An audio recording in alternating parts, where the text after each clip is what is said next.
Welcome to the Boston Sports Brothers podcast. A quick start this evening from Biggie on the trigger and a fully loaded show, gentlemen. 5 brothers here tonight. Good to see everybody. How are you? Doing well, Hello. brothers. Doing fantastic. How are you? It's a great Monday. All is good, Aside from the boys. It was rain. great to have some time together this weekend. We had a little summer kickoff, which was excellent, and we're going to kick off this episode talking World Cup, and let's get right into it. Team USA is our focus where we'll start, but we'll certainly go around the world, if you will, and talk about all the games that have been going on. But Team USA, going back to last Friday versus Australia, 2-0 winners. We don't have a dedicated soccer person on this podcast, so let's do this. Everyone give, their 30 to 60 second take on the game, and feel free to throw in any of your World Cup thoughts as well. Sammy K, you're first in my Brady Bunch box. Take it away. I was going to say, I'll get us started. We talked about it a lot in the group chat. Yeah, Sammy Soccer. There you go. Sammy We Soccer. talked about a lot in the group chat. What I spoke about last episode was, are we playing with fool's gold or do we have a real team here? And I was kind of on the precipice of saying that we do have a real program here. And fellas, I think we do. Where we fall as far as ratings go, I'm not really sure where they fall. We don't have a Messi kind of guy. We don't have a Ronaldo, and we'll get later on into the actual disappearance of Ronaldo in the World Cup. But we don't have like a Harry Kane. I mean, we have a Pulisic kind of guy, but we need, I feel like, that one echelon up higher level player. Is Balogun that guy? I don't know. We'll see. He made things happen when he was playing against Australia. That led to an own goal. We talked about it a lot in the group chat. We were kind of confused as to what Australia was doing. Their 2 top strikers were out, and I guess the mindset behind that was they thought that they would be able to keep the game within reach. Clearly, they weren't able to contain the USA because the USA is an actual powerhouse. So I'm excited to see where they get to go moving forward. This team, like I spoke about in the group chat, they move very well when they don't have the ball. And that was something that they had lacked for quite some time. So for me, I'm just really excited that they're an actual legitimate contender. And boys, it's been 30 years in the making, and the US is finally up there with all the other countries. My quick 30 seconds here is I think it was encouraging to see the way they played without Pulisic. And I think besides that, they are fast. They have speed. They are in the right spots. The attack is something that I don't think I've seen from a Team USA in the past when I've watched the World Cup. They're a threat to score all the time. And I think they're exciting. And I think that makes it a fun team for us to go and root for.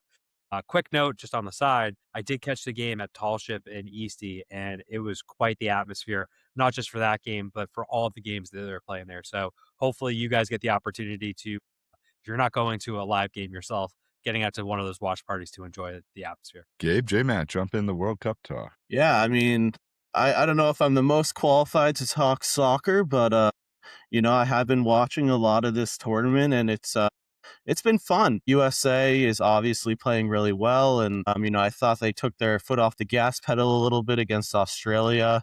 Australia had some really good chances in that second half that could have made it more of a nail biter. But ultimately, the U.S. is moving on to the round of 32, and I think they can make it decently far in this tournament if they continue going with the momentum they've been going with. I think I can't really, I don't know, Pulisic or whatever his name is. Pulisic.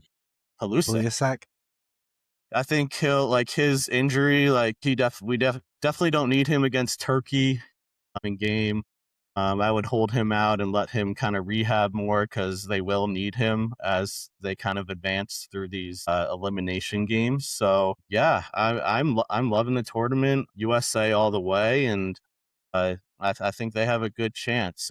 Sammy K mentions them in the same breath that you've mentioned saying they're a powerhouse. I don't know if I'd like to see them take on Brazil, Spain, Argentina, and win that game before we can call them a powerhouse, but they're certainly heading in the right direction and have really turned a corner with their program. I mean, they look really great. Totally agree, Gabe, on all points you said. And like you, I'm not the most qualified to speak on soccer. that being said, I've been watching a ton of games, and my TV has been just glued to the FIFA. Anytime there's a game on, it's just FIFA, FIFA, FIFA. So they've been doing a great job with the tournament, and I do think that the U.S. team is good.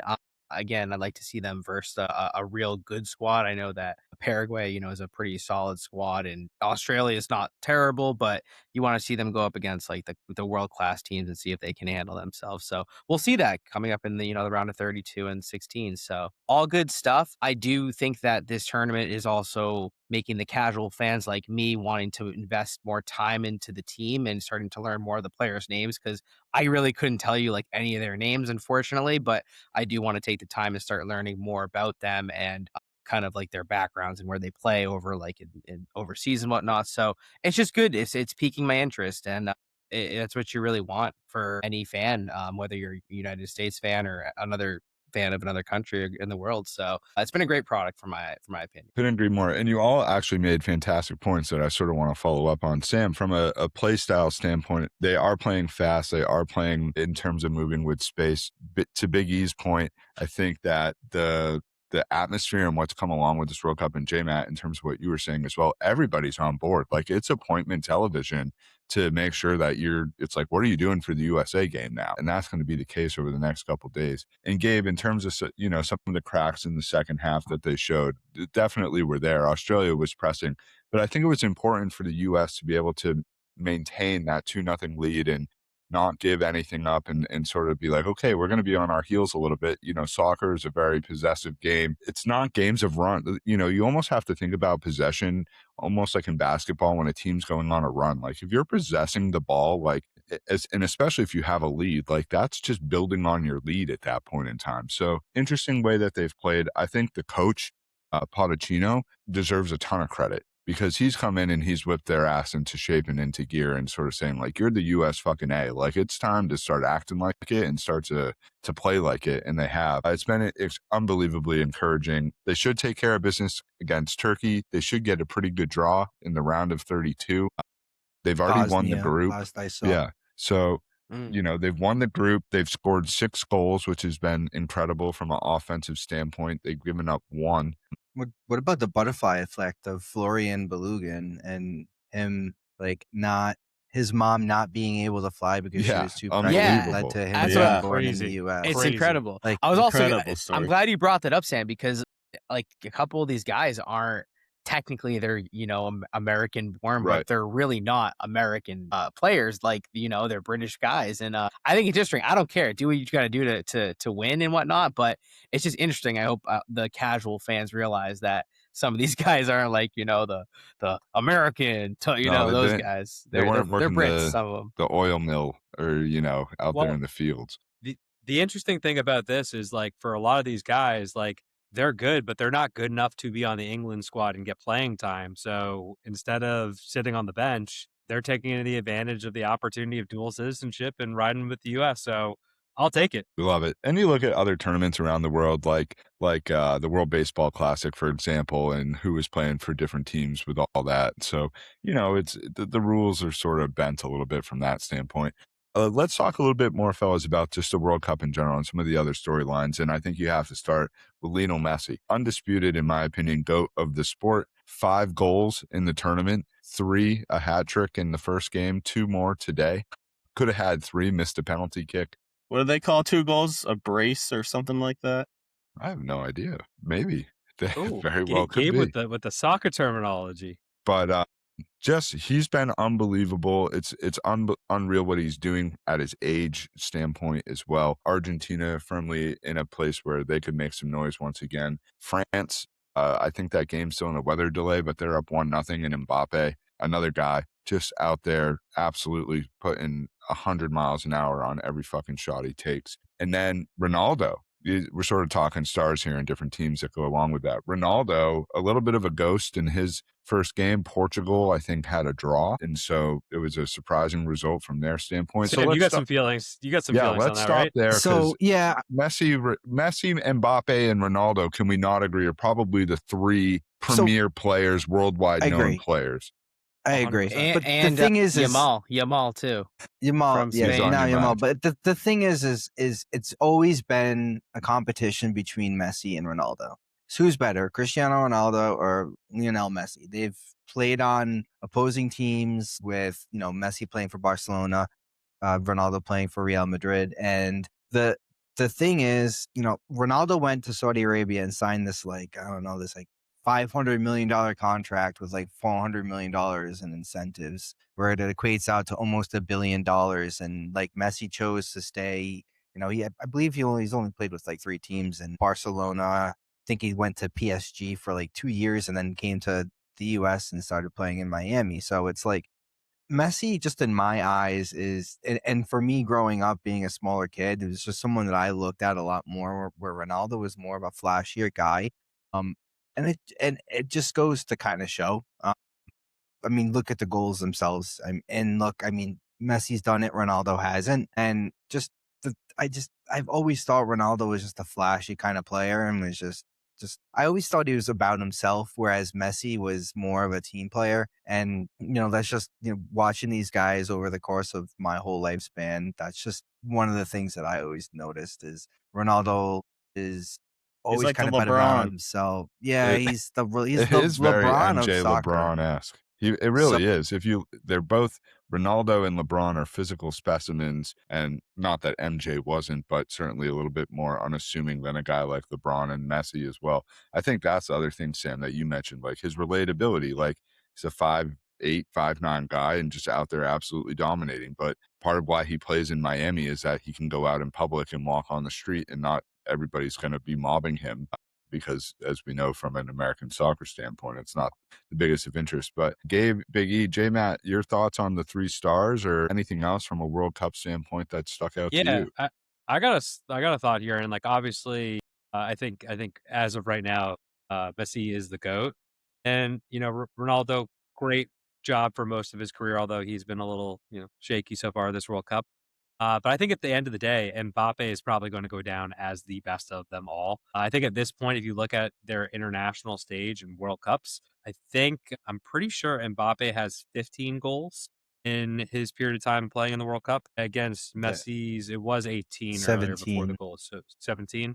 I think it's So 18. like Yeah, that's it's 18 pretty now because he scored 18 2. now. So And that's he still scored. pretty close, and he's significantly younger. So Oh, he's gonna pass him without a doubt. I yeah, don't doubt that. I just think he's a beast, and it's no disrespect to Messi, because I think like he's awesome, It's but just See, I Messi's just think been you gotta doing it since he's 18 at that yeah, level is I just just what think you got to Mbappe take is into that like freak of consideration. nature when it went on the pitch that he's gonna break all of these records. Yeah, but I think I agree 100%. I think Messi's got like that intelligent, like, intangible that you like can't you don't see. Like Mbappe might be like, he might at the end of the day have more goals, but I think that Messi's just you give him a little bit of space and he just figures it out, and he gets other players involved too. So it's great to watch. I like watching him earlier today. Watching Argentina as a whole is just they're a fun watch. They possess the ball. It's really tough to get in behind them too.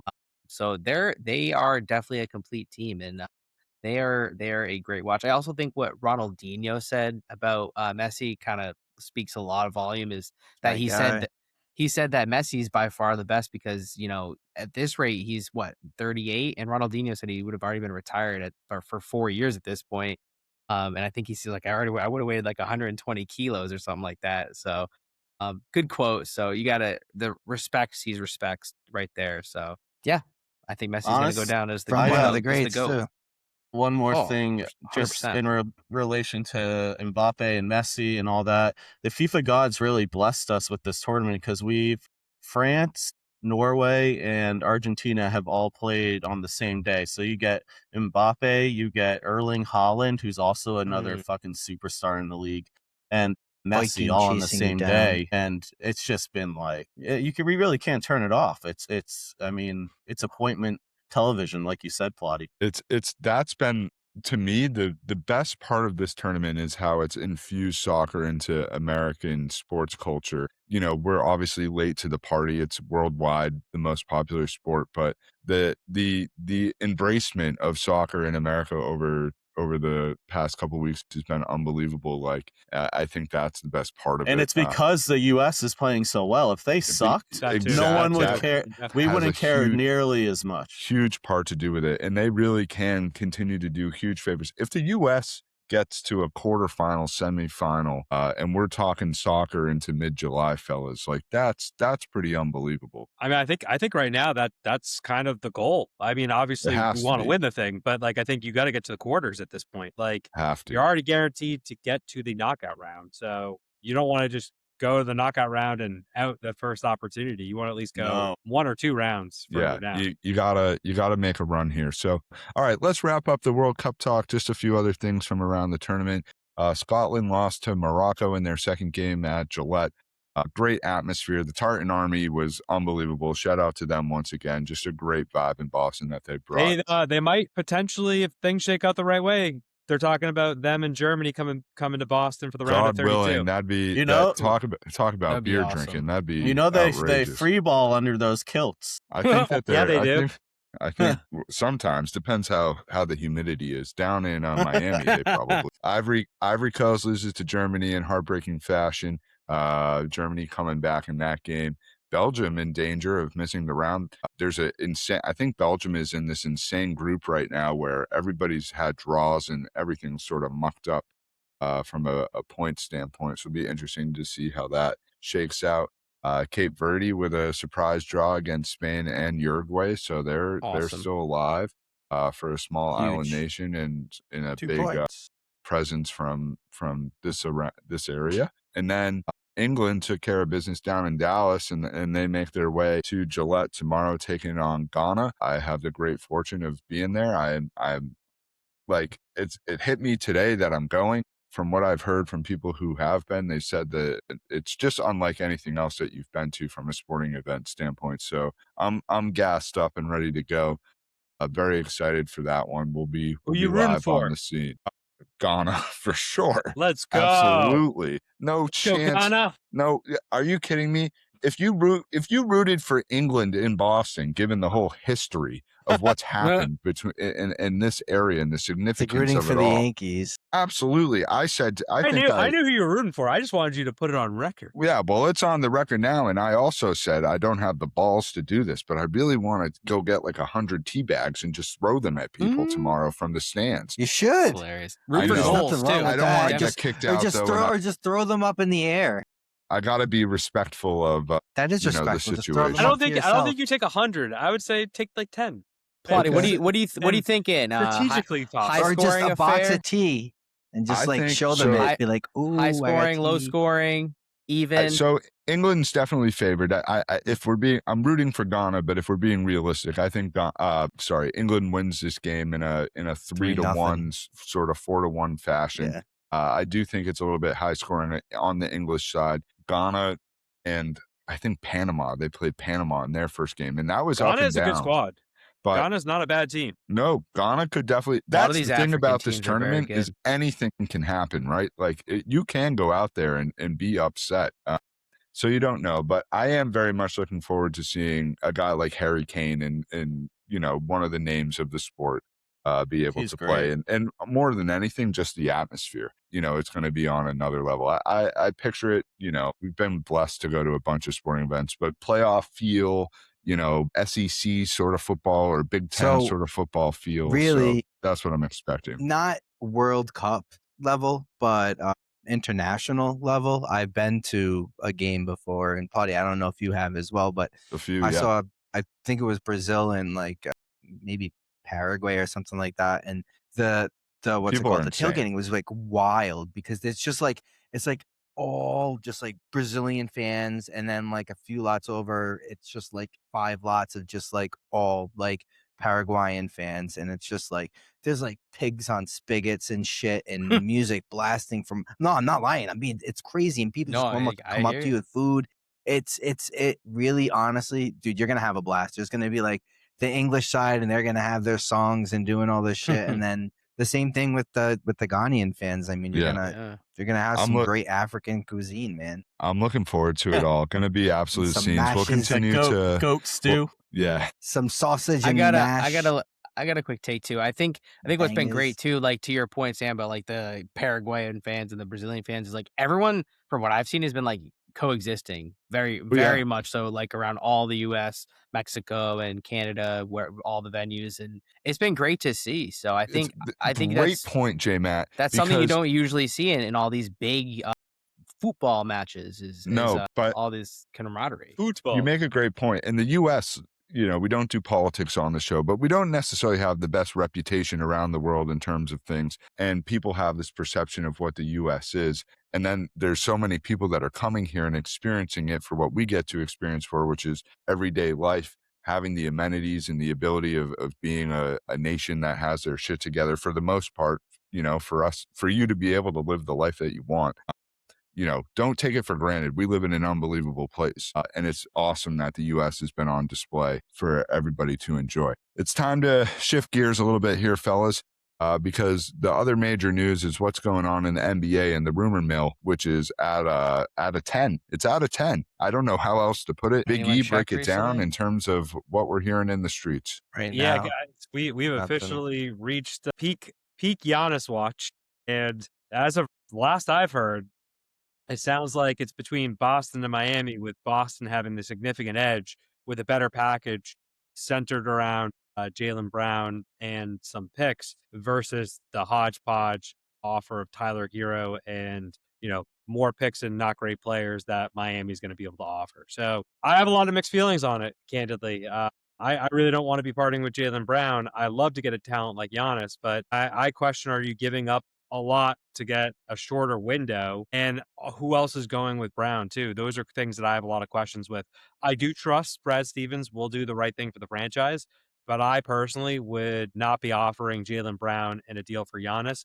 If Miami is offering Tyler Hero, offer Derek White and other parts, Sam Hauser and picks, than getting rid of Jaylen Brown. But what do I know? I'm not the GM. It's going to be, I don't know. There's a lot of thoughts, but let's get everybody else on the record here, just in terms of what you guys are thinking in this whole scenario. Gabe, J Matt, Kraz, feel free to jump in.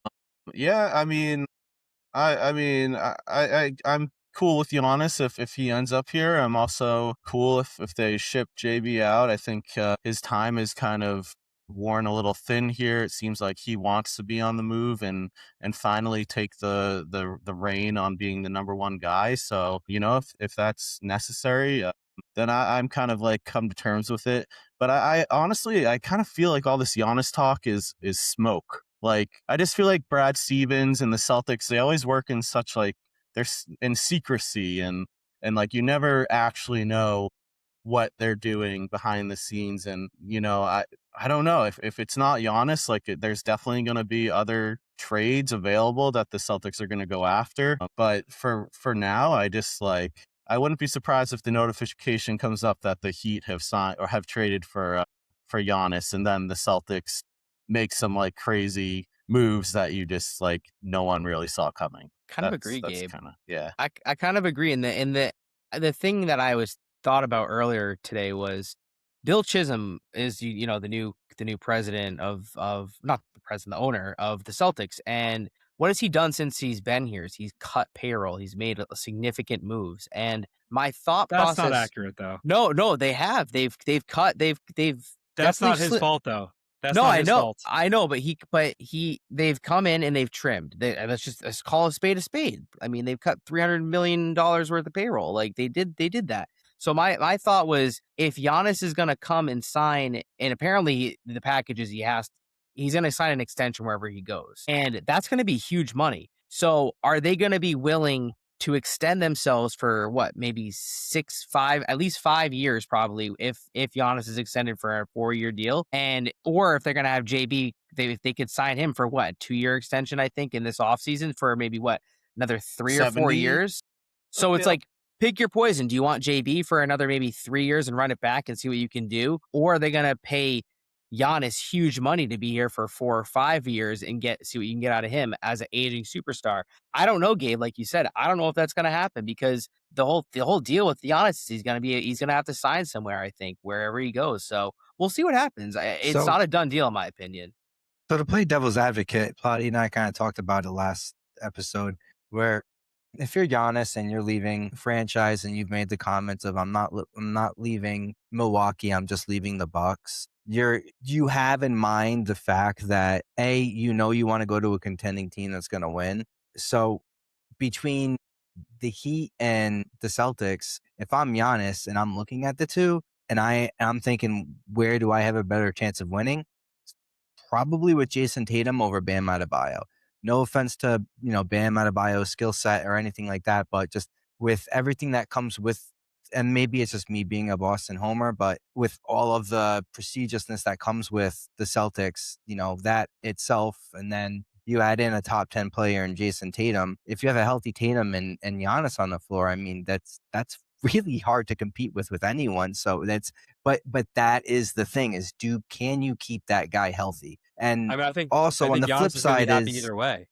I yeah, think he's going but to be happy either way if he plays with Bam or he plays with Tatum. but what I was going to get to is if he's willing to leave Milwaukee and he's willing to not be that guy, then he's going, in my opinion, to be willing to take less money to build around the team to make the team better. So I think it's like we've talked about, it's really tough to keep a player in any sport for their entire career. So, at some point, one of these guys are going to have to be on the move. And I would rather it, as far as skills go, be Jaylen Brown over Jason Tatum. And, I just think the thought of a healthy Giannis and Tatum and whatever else Brad could build around if Giannis is willing to take a team friendly deal would be fucking really, really tough to do. Agreed, Sam. I think there's two ifs I'm there. for Though. it. Like I think you talked about him taking a team friendly deal. I don't think there's any guarantee he takes a team friendly deal. I think just because I'm not saying Jalen he's Brunson guaranteed to. I'm just saying that the I'm not writing saying is you on are. the wall that if he's already willing to leave Milwaukee, where not only does he have stake in like the city itself and their like teams, but like also business and all that other stuff, and he just wants to win. He's gonna say fuck the money. I just want to win, and in order to do that, I'm gonna have to, because of these stupid rules that the NBA has, I'm gonna have to take a little bit less, so that in that way we can shore up this position. I mean, I would love position, for or that to this happen. I position. just highly doubt that that's going I to happen. agree, And I Eric. think the other thing that I would also call on out too is how are we These sure that guys love Giannis is money. going to feel being a number two when he's been a number one his entire career? I don't think there's any guarantee that Giannis comes here thinking that he's a number two. I don't think that Miami's an upgrade over Milwaukee. No, I think in this stage of his career, I don't think he minds. I think if Giannis is smart, he looks at this past year and he says, okay, is there really any like alphas in the East? There are no true. The Knicks, come on, are they gonna run it back? Like, let's be real. They have a good chance to, but they're not like that alpha team. Detroit, I think, was a flash in the pan this year. I think they're going to be good, but again, not that alpha team. Cleveland, whatever. They're who knows? They're your boys. J-Matt, you're turning on your team. They're a regular season team. They're not a true playoff team. So if Giannis sees the writing on the wall, he's going to say, okay, let's go to the best contending team that's been there for the past 5+ years that has an all-star already. Let's go to the Celtics. Exactly. Let's link up. Let's become the alpha team in the East and let's make a run at it, because at his stage in his career, I would hope he wants a championship left to maybe make his mark as a Hall of Famer for, and just make his mark in the league and in a franchise that could use another championship. And I'm all for it. But that was pretty much my take last week and where I landed, J-Matt, in terms of where I want this to be. Biggie, to have a counterpoint to you, you look at a guy like KG, who is undoubtedly a number one and came in and figured out how to make it work with Pierce. And I think, the dynamic is such, and I said this last time as well, they've had great years, but I think if you look at the bird's eye view from the top of everything and looking at the Celtics since it's become Brown and Tatum's team,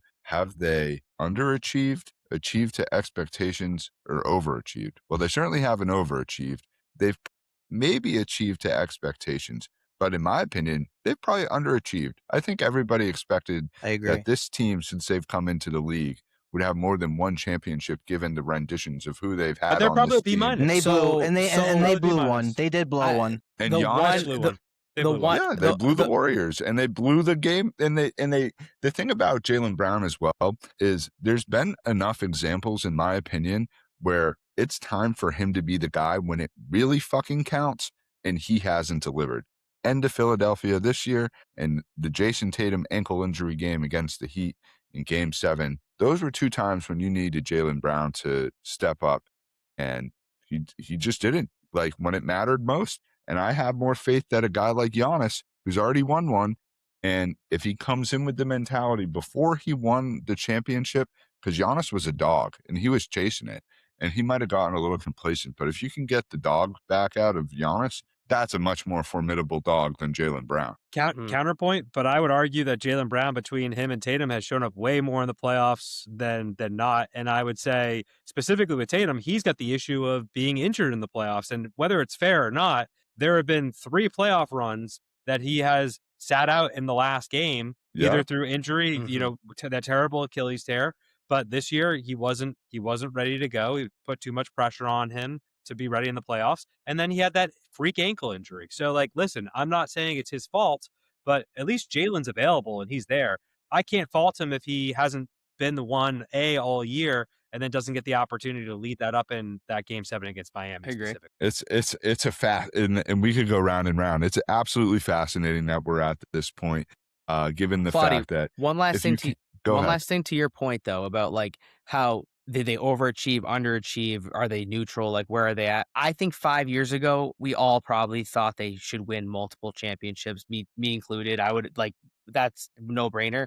But the way that the NBA, and the great thing about the NBA over the last 8 to 10 years, is the parity of the champions. There's been no repeat championships over the last 8 years. So to almost say that they've underachieved is not really looking at the league as a whole and how much parity there is and how many different teams win each year. So I think they've achieved. I don't think they've underachieved. I don't think they've overachieved. I think the league is just there's a team that wins every year now, and that's just kind of the way it is. So 5 years ago, I would have said, yeah, they definitely should win multiple championships. But looking back on it, I'm like, I think they've done what they came to do. I mean, it's time for a shakeup. Make a great point. And to the shakeup point as well, you have seen the teams that have been successful sort of pull different levers to make different things happen to get players in to be able to make their runs. So it'll be fascinating. We'll be keeping tabs on it. If news does break where it is a Celtics Bucks trade with Giannis and Jaylen Brown, that some sort of emergency content will be coming your way.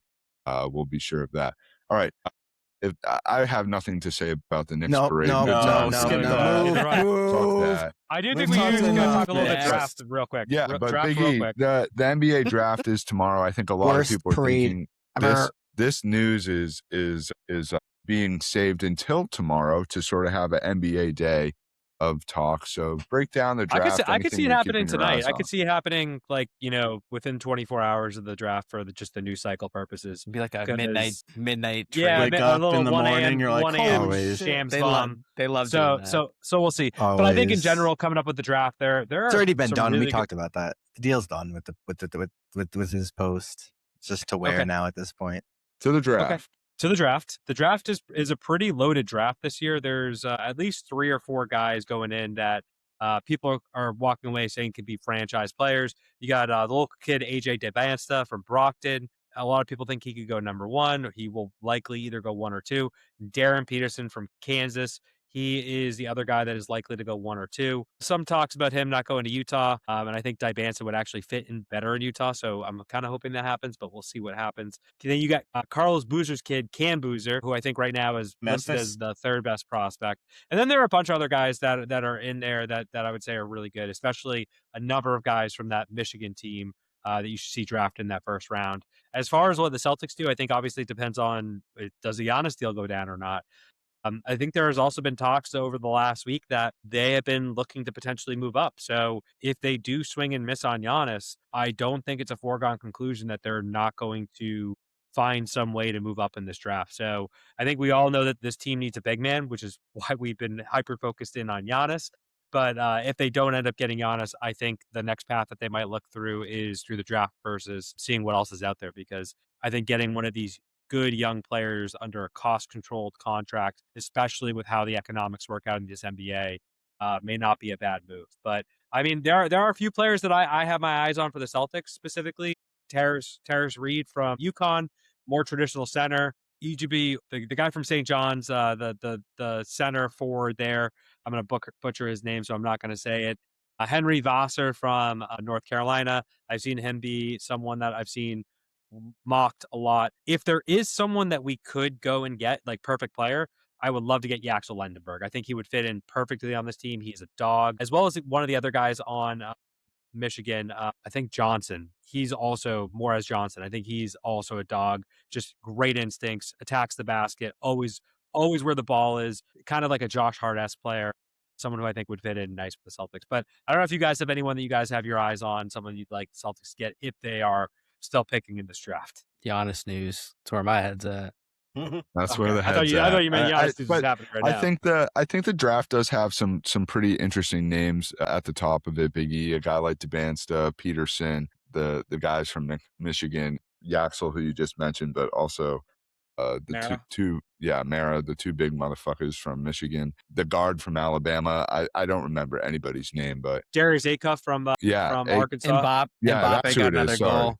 Mbappe Arkansas. got two. Goal, there he goes. Mbappe. He's Two. cutting that deficit. Let's go. Wow. Unreal. So he could very well go down. That'll be a discussion on a future episode. So yeah, it'll be an interesting draft, but players on the move, trades, all that sort of stuff really will happen in the NBA tomorrow. We'll be keeping tabs on it and recap everything. Can I do a quick rant here? One thing that I truly hate is these drafts being multiple day things. I loved when these drafts used to be like a singular event, and I get why they do it because it's, they make it prime time, they draw on more things. But I looked at the NHL draft too. They're also multiple days. It's like, just give me one day where I can enjoy the draft. I agree, Biggie. I agree.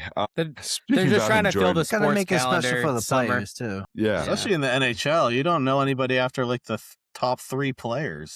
No. But One you talked Celtics nugget we did not mention, which I think is important to mention. I don't know if you did last week or not, but there's D. White's name has been floating around of Minnesota with Rudy Gobert. So just keep your eyes on that to see what could potentially happen there. All set. One last thing I saw Bill Simmons, who's pretty plugged in specifically with the Celtics, but also around the NBA. He did say that he would be extremely surprised if Hugo Gonzalez is involved in any deal this offseason. He said that the Celtics are extremely high on them. Obviously I am as well. John Krause is too. We are co-hosts of the fan club. Corrales would be crushed if they traded Hugo. Not only would he be crushed, I'd be devastated. Yeah, you are the leader in him as well, the Hugo hype train. All right, Biggie, you were talking about enjoyment, and something we really haven't been able to enjoy really at all this entire year is the Boston Red Sox. But Sam Krasner, I got to call you out and shout you out, my friend, because you called verbatim exactly how the week was going to go for them. You said sweep by Toronto at home, and then they'll go to Seattle and win 2 out of 3. That's exactly what happened. Another mediocre week in the books. Any of your thoughts and comments? And let's not get too far into what do they do and all this other shit. Like, we know what they need to do. We've talked about it every week, but more so, what's going on with the team? What are the highlights, if any, the lowlights, and what can we gain of where we're currently at and what happens in the short term? Well, clearly, as you guys know, Wilson Contreras is our best offensive player. So I believe they only sent him to a 1-year deal. So that's probably a person that they're going to trade. Also, Chapman being one of the top closers in the MLB, again, is another guy that they're probably going to trade. But the biggest thing is, and we talked about it last episode, was they need to get rid of Breslow before they do any of this. Because I don't want Craig Breslow, if he's going to have any part, he's not going to have any part of this franchise, hopefully moving forward, if they're going to turn things around. I don't want him being or choosing what prospects are going to be coming back from these deals, because again, these deals are, if San Diego wants to match up Mason Miller and Aroldis Chapman, they're going to have to give up something. So that means they're going to have to give up a top prospect, which we can kind of turn into. So that's really the thing, is do we want Craig Breslow to really be that guy making those trades and then get fired at the end of the year? I personally don't. So really the only thing for the Red Sox to do at this point, they're really at a standstill where they're pretty much just kind of set course, and they're not going to go faster. They're not going to go slower. So it just kind of really looks like at this point, just get rid of Craig Breslow, have the actual GM or manager or whatever that you want come in and make those trades, build around those guys like Roman Anthony, and I even throw Willie Abreu in there. But obviously Garrett Crochet, Peyton Tolley, Carnley Early, those are your rocks moving forward. And the other thing is bring up those young guys and just let them go. like Christian Campbell, he's on this deal. Just bring him up and let him go. We're sucking anyways. What do you So have to lose? What do you have to why lose not? at this Why point? not put any See if he expectations on can these play. kids and just let them play? They're naturally talented. We've all seen it. McCarthy said it. He's come on the show and said it before. Like, this kid's the real deal. Maybe the spotlight was just too bright at the time, and he just couldn't adapt. So now that they're just sucking wind, as my grandmother would say, it's the perfect opportunity to bring up these kids from AAA, and why they haven't brought up Christian Campbell yet, just to let them just go through the motions, and why they keep pinch hitting for Marcelo Myers. Just let them go. Let them go. Let them This play. I And I get completely agree with you, Sam. They got to do something to inject some life and power into this team. I posed this question to the group: was firing Alex Cora the wrong decision? And is this team in this position if Alex Cora is still here? And would he have been able to sort of fix some of the things that we've seen? Not the wrong No, decision. I don't think Cora would have fixed it, They would because be right where they are. Cora was promised that he was going to get a good team to play with, and he was not given a good team. So I don't think, regardless, whatever he would have done from a managing perspective would be changing, the record of this team night and day. I still think they'd be relatively what they are, a shit bag. 100%. And I think the relationship between the front office and clearly Cora was way more Fractured. disentangled and fraction that we even realize. So again, unless they sell the team, I don't see how an Alex Cora would, unfortunately work here. Or, again, why they still haven't gotten rid of Breslow's beyond me. But if I'm like a coach, like, why the hell would I want to come here? Like, what? That's what I'm saying. Right, Like, right now they what got to makes blow it all out. From honestly, Henry and Warner aren't going anywhere. Well, and they're money not won. selling the team. Sam Kennedy But down. Sam Kennedy down, and especially Sam Kennedy. Send like, him to nice Liverpool. guy, but honestly, like, this guy has no fucking clue what he's doing when it comes to baseball. And like, go run the business side of the Red Sox. Go do all the, Fenway bullshit and all the other things that are going on. That's what he's good at. He's not good at the baseball side of things. They need a guy like Lucchino, who came in and was willing to sort of put his nuts on the table, a Dombrowski at times. That's what I said last episode. You need a guy who's going to come in and that they're just going to say, here's $500 million, go fucking do something. Theo's gonna with it find and make that something guy. happen. They're not So gonna. they gotta give them the 2018 reins. was a long time ago, gentlemen. No, gotta what I'm do saying something. is what I said last episode is the only way that this team gets better without selling the team is if you let Theo go out there and pick who he thinks is a good Does he GM for want this that? team. To go Does and Theo pick a Does Theo GM? want to do that? Yeah. To I go mean, he's find a already GM? involved to a certain He's already extent. involved in so. the team, so why not? I'm finding a saying guy. why not? Does he want to do that? Does he have the capacity? And Bring I us think back so. to glory, Theo. Give him a bigger chunk of ownership. Maybe Theo would do it then. So I'm just trying to find things that are positive that we can build on this team, and that was my theme last week. Was they're either going to sell this team and find a new owner who's going to come in and do it right, or they're going to. We talked about clearly Theo's not going to be the GM because he doesn't want to be in that position anymore. But that's the kind of mind that I want to go and hire someone to come and bring in and be the GM. Was my point pretty much, and that's where the Red Sox are at. That's the road that they're at. I agree. It'd also be great if Theo was willing to take they just have to president of baseball operations. They and have to hire a change the general philosophy. manager. It doesn't matter who they bring in. it's- It doesn't matter what GM. As long as if they don't change when the philosophy they had with Dombrowski was spend, be aggressive, win. They haven't done that since. They brought in puppets, and even if Theo makes a decision, it has to start. It has to start with John Henry, and it has to start with changing the. They have to give them a blank check. They to have go to make be. shit They have happen. to spend.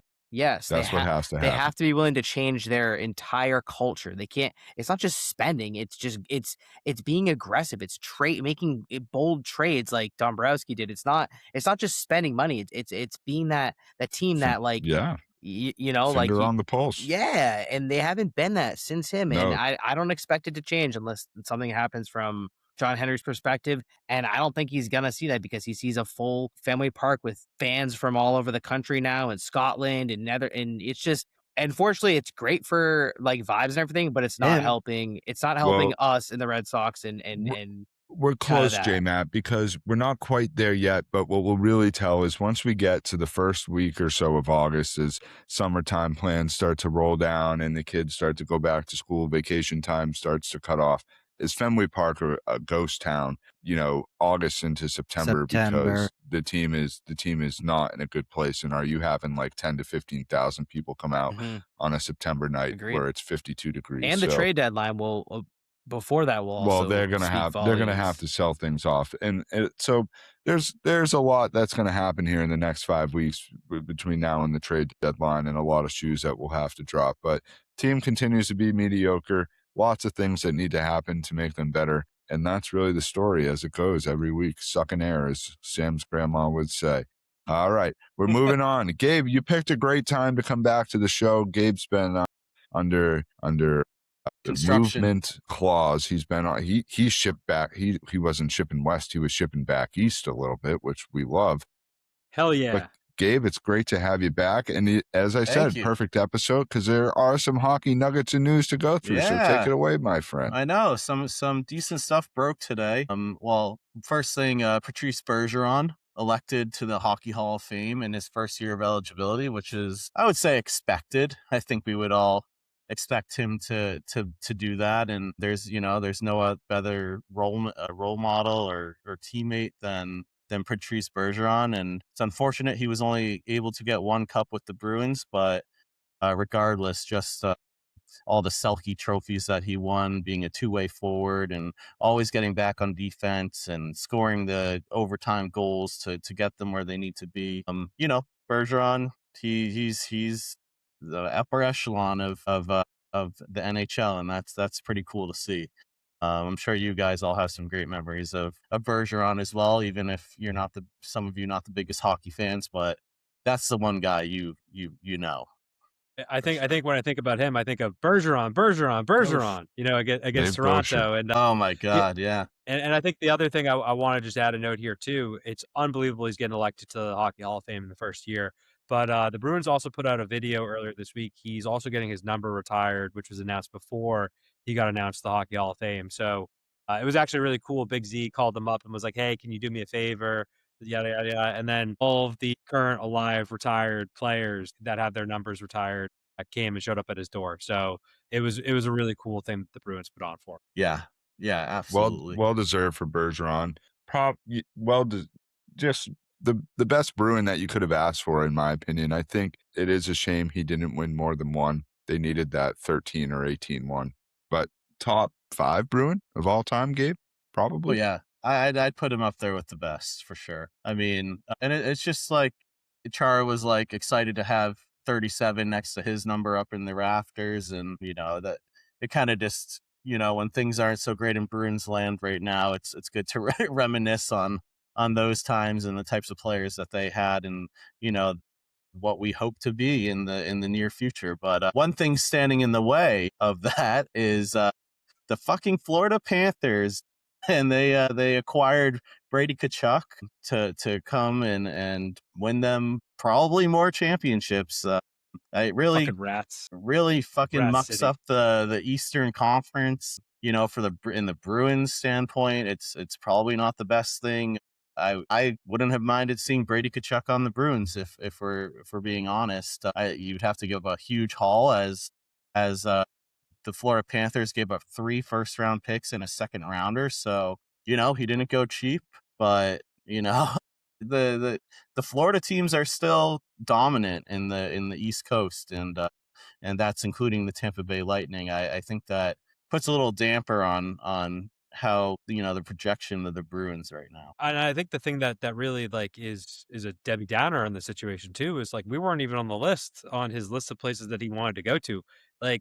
Are the Bruins no longer a franchise that players want to go and win one with? And that's a huge concern. Obviously with Brady here, there's obviously the allure of playing with his brother, and obviously they played together for Team USA. So I get that special connection of wanting to do that, but it's really disappointing as a Bruins fan, like you said, Gabe. The Bruins, we talked about a few things that they need to address this offseason, and the draft also takes place this week, so we'll see what they address there. But they need another top 4 defenseman, and they need another top 6 centerman or winger to give them some offensive prowess and get the Lindholms out of here. That's what I'm looking for when it comes to this offseason. Gabe, anything else around the league that struck a chord with you, or any other things to be looking forward to in the offseason? No, you alluded to the draft coming up. It's a pretty deep draft, I think, defensively. The Bruins definitely need a right defenseman, and they really don't have a ton of defensemen in the pipelines right now. So that would be something where I would think they need to kind of build up a little more. I also wouldn't mind if they end up trading the pick and getting that top 6 centerman or getting that top 4 right defenseman. So the draft will tell us if they're kind of still kind of going with the slow rebuild, or if they want to get back in it and be like real cup contenders. I think with the news of the Florida Panthers and the Kachucks teaming up, and they still got Marchand and Bennett and just all these Reinhardt. They have all these great players. I mean, it might cause the Bruins to take a look at themselves and kind of slow down a little bit. So We'll see. We'll see. Love it. Good stuff on hockey there. A couple things around the league that obviously we wanted to touch on. One final thing we'll touch on from sports perspective is golf major. U.S. Open was this weekend. Wyndham Clark goes out and sort of had to protect his lead in the final round there, fellas. I know golf has sort of been overshadowed, Bit of a obviously. snooze fest. Usually around this time of year, golf takes center stage because there isn't much else going on. But with the World Cup and the NBA news, it's certainly been dwarfed. But congrats to Wyndham Clark. Kind of a guy that isn't really liked in the PGA, doesn't have the best reputation after he sort of went apeshit a couple times at Oakmont or whatever. So, but congrats to him. Second major, second U.S. Open. So another guy on tour who goes ahead and makes a little bit of a name for himself. So, all right, Big E, let's do it. You know what time it is. It's my favorite time of the week. It's the time that we talk about the things that, we don't like, the things that stink, they're smelly, that you don't like. Yeah, get out of here. And then the things that we love that make me want to jump out of the bed in the morning, jump out of the roof, jump out of my rooftop and say, yeah, not jump off, jump on. Jump out of your rooftop. Let's Jump let it ride. the roof. Anybody, feel free to take it and run. How about we all give an extended thank you to Plotty and the and Mrs. Plotkin And Mrs. for P. the And Mrs. for P the too, for yeah. the pool party. I mean, that was Tremendous. a lovely time. There was a ton of food. I can still feel my So many stomach. hot dogs. My That God. it was a most day, hot fellas. dogs. I appreciate you all making the trek. Nothing better than being able to get together, especially with the wives and girlfriends as well. So great to have the crew. We got blessed with a beautiful day, and there's nothing better than just enjoying time outside in the summer with your boys. So great day, good vibes. What more can you ask for? Yeah, I got to know. Yeah. Oh, Good yeah. food. To the little guy, Isaiah Thomas, for being broken out at a time that was needed, where we needed our World Cup fix. And speaking of the World Cup, I got another oh yeah to Fox with the 4K ability to watch those games. If you have that on your Comcast, your YouTube TV, whatever your streaming service is. But if you pay for it, you can actually view it in ultra high def, which is awesome. Well, you have It's to been have a so cool. 4K TV. It's worth it. Yeah. Well, I do. You can so I'm really good. see them cry and roll around on the field. Yes, you can see every blade of grass, every single blade. Let's talk. Let's go to a and a guy who was crying. Anybody This want was to take this one? This was crazy. quite a scene. J-Mac, go ahead. Yeah, good friend Rafi Devers. I don't know if you guys saw him out in the West Coast, out in well, actually, it was in Miami. It was Miami was taking on the Giants, and Devers was worked a walk. It was apparently like a really good at bat. Gets on first base, all of a sudden sees a pinch runner running towards him, and he like literally waves the guy back, like, go back to the dugout. The guy's like looking around like, what do I do? Like, get off first base, bro. And it was just a wild look for someone who's already not really, I think, liked on his team and probably around the league. So Cora Just reposted it with his own take too. So What did What he did say? Cora say? I'm pretty was some sure it was cryptic like message. it was like a thinking emoji or Yeah, something it like was like that, if some- I'm not mistaken. It like, was this is what we had to "Mm, deal with mm." type of Yeah. situation. Oh, he must have been such a Unreal. pain in the ass to deal with from Cora's perspective. What a Putz. go eat your ice cream and Big get on baby. the bench, buddy. Exactly. We got a couple oh yeahs to round us out, fellas. I don't know anything about any of these, so whoever Okay, put in there, I'll give an touch oh on it. yeah. Caitlin Clark going to the WNBA a little bit. She's debuting her Caitlin Clark ones in October. She wore them during like a warm up this past week, and I think they look a little better than the Angel Reese's shoe. I'm not gonna lie. So, Angel really looks like- quickly- I think really Angel looks like quickly- about the shoe too. Are you talking about the tunnel fit that's going around town? Really quick. Did anyone hear about how Angel Reese was? And I don't mean to deviate off topic, but how Angel Reese was the like quickest to 100 rebounds. And I saw that on Reddit, and like the first comment was, "Yeah, that's because she misses every shot she takes." Me bounce, yeah. Yeah. For Well, rebounds. her new That's shoes look like Me bricks bounce. too. So there you go. Great. Me bounds is Great so word. great. I love that. Me bounds is fantastic. Like that should definitely be put into the vernacular. Ricky Davis certainly liked his me Me bounds. bounds. You guys remember that back in the day when he Missed was it. like, I got so- it. I Missed, need I a got it. triple Missed, double, I got baby.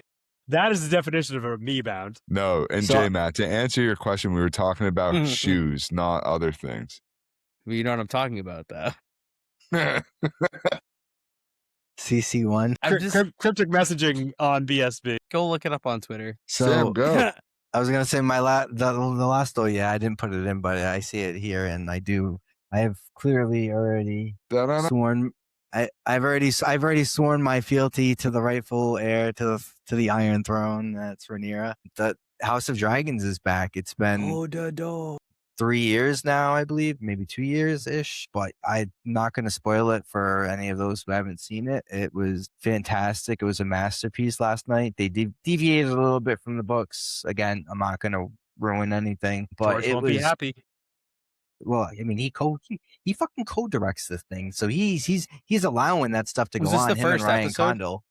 Yeah, it was the Of first season 3, yeah. episode. Yeah. So this is the first thing from Thrones since it ended. No, there's been Game of Thrones Sir seasons Duncan. 1 and 2, and then there's also been Night of the Seven Kingdoms for the first one, and then now which I highly recommend. That was amazing. Very good. Yeah, Very good. Sir Arlen Pennytree is packing heat. If you know, Want if it? any listeners out there have watched.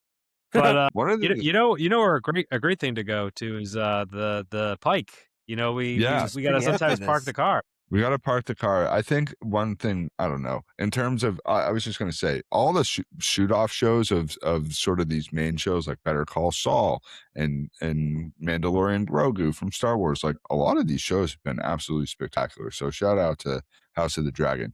Biggie, let's park the car. Let's do that. NBA, what's going on there this week? We got the draft tomorrow and Wednesday, and we also got Giannis watch going on right now. So that's kind of the big thing we're waiting on. And we got Eric's All right, so- favorite 2-night special draft. His favorite Yeah, 2-night true that. special. 2 nights. Make it one night. Special for the players. All right, what's special in Red Sox land, Sam? They might take 2 out of 3 from the Rockies. Well, my prediction is there's 2 out of 3 from the Rockies Don't. and then a split at home. Are with they the gonna Yankees. score a lot of runs in Colorado? Probably Maybe. not. Maybe. I don't know. If there's one place that they're gonna score, it would be It's there, their- right? They're no offense to people with mental health illnesses, but they're bipolar and unmedicated, so you don't know what you're fucking getting on a nightly basis. Okay, Gabe, what's up in hockey? But I mean, NHL draft round 1 is Friday night.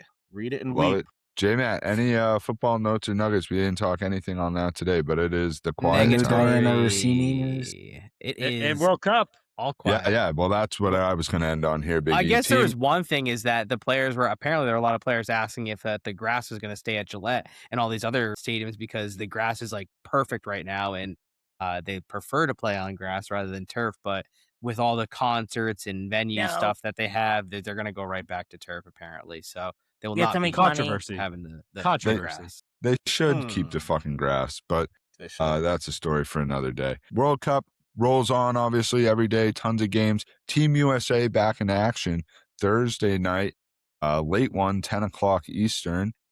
I will be on the West Coast, which is fantastic because it will be 7 o'clock. And they play Turkey in that game. They've already Turkey. wrapped up the group, so I'd Turkey. be interested to see You if going they to stadium swim, Plotty? Turkey. Maybe we'll see. I don't know. I gotta go to the first game tomorrow before I can think about what I'm doing. I'm day to day, hour by hour right now, to be quite honest. But Team USA Thursday. Rest of the tournament rolls on, and we get to the knockout stage next week, and that's really when it will start to pick up, and we'll see who the Fill USA out your is going to be brackets, taking on then. boys. So We now have everybody ESPN enjoy the brackets. games all week with the World Cup. Everybody enjoy the summertime and some nice weather. And fellas, always a pleasure to see your beautiful faces near, far, wherever you are. Thanks for tuning in. We'll see you next time. We'll see Later. you Words next of the week. great Jerry Rami. Buenas noches, amigos.